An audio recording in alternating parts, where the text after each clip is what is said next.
Está con nosotros el diputado de Morena, Hamlet Almaguer, integrante de varias comisiones que estuvieron trabajando en esta iniciativa. ¿Qué tal, diputado? ¿Cómo está? Muy buenas tardes, Carlos. Un saludo para ti, para toda la audiencia de Milenio, a tus órdenes. Bueno, pues ¿qué ruta le ven ustedes desde Morena, toda vez que ya PRI, PAN y otros partidos de oposición dicen no van a dar los votos para que se reforme en materia electoral la Constitución? No habría la mayoría calificada. Bueno, el PAN siempre está en contra de los derechos de los ciudadanos y a favor de los privilegios. Ocurrió antier en el Congreso de la Ciudad de México cuando se discutió la constitucionalización de los derechos sociales, que antes eran becas para los niños de preescolar, primaria y secundaria. Avanzó con los votos a favor en el Congreso local de los diputados de Morena, del PRI y también del PRD.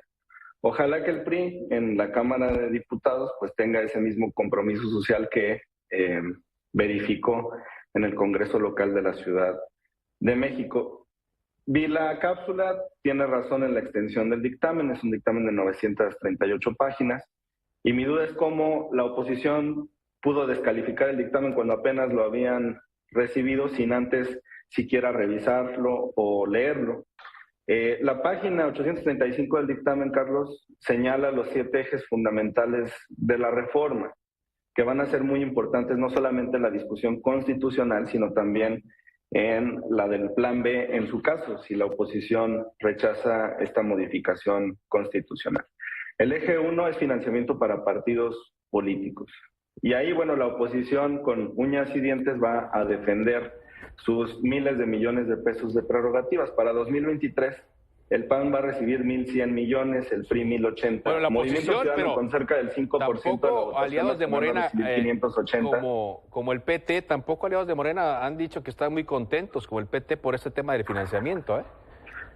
Sí, termino. Hemos tenido diálogo con nuestros aliados. Ajá. Y el PRD con el 3% de la votación nacional va a recibir 424 millones de pesos. Sí. Tenemos en mente la propuesta del Partido del Trabajo. Ellos muy claramente mencionaron y también presentaron una iniciativa para que el financiamiento pudiera generalizarse en la base que es igualitaria y pudiera disminuirse en la base equitativa. Hoy el financiamiento se distribuye 30% por igual a los 7 partidos nacionales y 70% de forma equitativa conforme a la votación que recibió cada quien. El PT dijo, sí está bien la reducción de financiamiento, pero incrementen la base igualitaria, en vez del 30 hay que subirlo, y disminuyan la base equitativa. Eso evidentemente se puede dialogar con los aliados, pero los partidos de la oposición están en contra de cualquier reducción del financiamiento público, y ese es el punto central de esta discusión de la reforma. Se aferran a sus privilegios. El segundo eje es el acceso a radio y televisión. Ahí tenemos muy en mente la propuesta de nuestros aliados del Verde, que salió del Parlamento Abierto, y lo que ellos nos decían es que los spots de 30 segundos en este momento no son útiles para la comunicación política, porque saturan a la audiencia, no dan oportunidad a profundizar en los temas de debate nacional, y su planteamiento es que pudieran durar por lo menos 1 minuto para concentrar los tiempos y que los partidos pudieran tener oportunidad de presentar su plataforma con mayor profundidad. El tercer eje es la eliminación de los OPLES y de los tribunales electorales locales. El cuarto es la conformación del INEC y del Tribunal Electoral mediante votación directa. El quinto son las listas de diputados por estados y la reducción de 500 a 300 diputados y de 128 a 96 senadores, como bien refirió Milenio en esta cápsula. Y ahí también pues que la oposición nos explique por qué van a votar en contra de la reducción de diputados y senadores. El eje 6 es voto electrónico, y ese pues puede avanzar prácticamente intocado en un plan B. Y el eje número 7 es la eliminación de diputados locales, la reducción, y también de regidores y concejales. Para los 7 ejes hay espacio también en el plan B. Eso es lo que usted menciona, se ha mencionado que contempla algunas también de las ideas de la oposición, pero pareciera que lo que no se hizo fue pues un consenso, una negociación y sobre todo ver el tema de los órganos electorales, que parece ser el punto de inflexión entre los partidos. Ya el PRI dice que no van a votar. Si no tienen los votos del PRI, del PAN, del PRD y de Movimiento Ciudadano, cuando menos, pues no se alcanza. Entonces dice usted ya, ¿la misma reforma traza el plan B? Los ejes fundamentales son aplicables al Plan B, está en la página 835, y te puedo esbozar algunas ideas. Mira, vamos al revés, del 7 al 1. En el eje 7, que es reducción de congresos locales de regidores y síndicos en las alcaldías, esta es una reforma que fue ampliamente respaldada por el PRI en el Estado de México, porque al modificar su constitución local requería la votación de la mayoría de los municipios. Y el PRI siempre ha tenido una cantidad importante de municipios gobernados en el Estado de México y funcionó, y además lo han cacaraqueado y lo han manifestado como una reforma que benefició a los municipios porque les dejó más recursos para prestar servicios. Aquí, si no pasa la reforma constitucional, el llamado es a nuestra mayoría parlamentaria en 19 congresos locales, a que avancemos con un plan B local para hacer realidad esta reducción de regidores y de diputados locales. El eje 6, que es voto electrónico, puede caminar completo. Va a ser muy útil para nuestros paisanos en Estados Unidos y en otras naciones para que puedan hacer uso de este sufragio a distancia. Podríamos iniciar con planes piloto en entidades pequeñas, Aguascalientes, Nayarit, Colima, Tlaxcala, ir avanzando paulatinamente de tal forma que hacia 2030 ya sea un mecanismo generalizado para el sufragio. Pero hay que empezar ya. Muy bien. El eje 5, que son las listas de diputados y la reducción, no se puede tocar el número de 500, pero la Constitución divide los 300 uninominales y simplemente señala que los 200 se elegirán por listas en la circunscripción. Y aquí lo que hemos analizado, todavía no tenemos consenso al interior de la bancada, pero es una propuesta que estoy haciendo, es que retomemos la legislación de la Ciudad de México y del Estado de Jalisco, donde además de una lista A, que es la lista que diseñan los partidos de las pluris, hay una lista B que es ciega y está reservada para los mejores perdedores en las elecciones de mayoría, son los llamados repechajes. Y en 2021 tuvimos por lo menos 5 distritos a nivel federal con diferencia menor a 2,000 votos.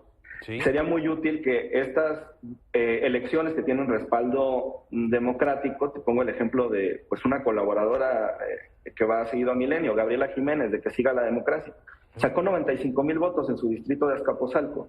¿Y dónde quedaron esos 95,000 votos por Gaby? Pues una parte se fue a las pluris, pero evidentemente tiene un respaldo de casi 100,000 personas para llegar al Congreso. A mí me parece que ese ajuste se puede hacer en la representación proporcional para darle mayor sustento democrático y reservar espacios también para acciones afirmativas que para nosotros son muy importantes. Ahora, en la evolución del INEC y del Tribunal Electoral, que va muy de la mano con los soples y los tribunales locales, se puede ajustar la estructura del INE. Hay 2 direcciones que pues, claramente duplican esfuerzos y podrían estar consolidadas.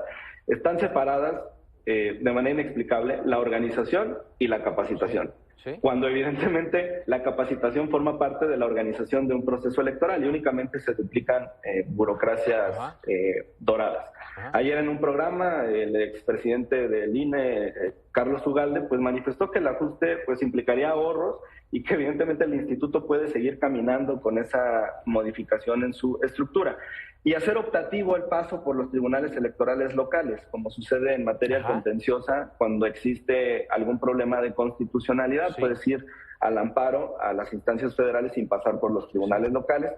Podría suceder lo mismo con la materia de justicia electoral y de esta manera vamos a demostrar que pues no son tan necesarios los tribunales electorales locales. El tema de acceso a radio y TV ya te lo comenté, y en financiamiento la fórmula es constitucional, no la podríamos ajustar para la cuantía de lo que recibe cada partido.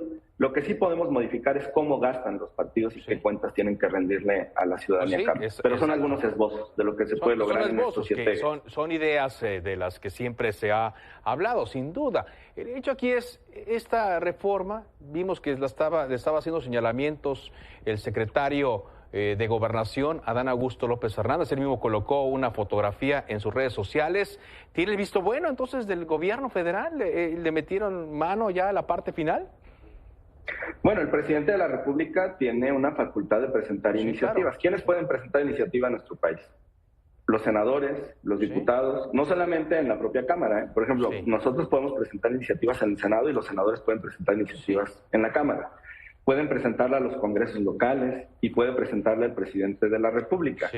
Vamos a esperar la iniciativa del Ejecutivo, que por naturaleza pues está trabajando la Consejería Jurídica y la Secretaría de Gobernación, seguramente va a llegar después de que se vote la reforma constitucional, pero nosotros también hemos delineado qué aspectos de la propuesta constitucional del presidente se pueden rescatar en legislación secundaria, y hay propuestas como las que te mencioné de nuestros aliados que seguramente serán consideradas en este plan B, Carlos.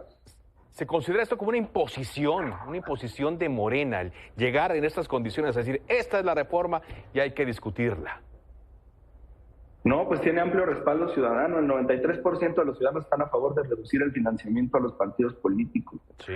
El 87% está a favor de reducir el número de diputados y senadores.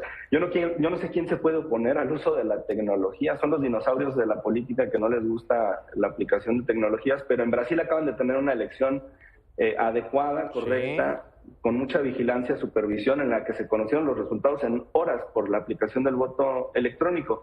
Y no hay grandes diferencias en cuanto al desarrollo de nuestro país y de Brasil. Son órdenes similares en cuestiones económicas, de desigualdad, también tienen región selvática, zonas de mayor crecimiento, zonas de menor crecimiento, entonces podríamos aplicarlo de también, manera adecuada. Tiene amplio respaldo, pero también, como lo vimos en una marcha hace 2 semanas, también hay gente que dice, no estoy de acuerdo.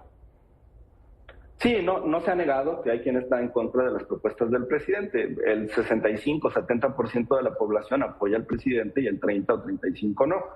Y evidentemente pues esto implica a millones de personas en un país tan grande como el nuestro. 630 millones de mexicanos y el 70% está con el presidente y el 30% no, pues de ambos lados hay millones de ciudadanos con una opinión diferente.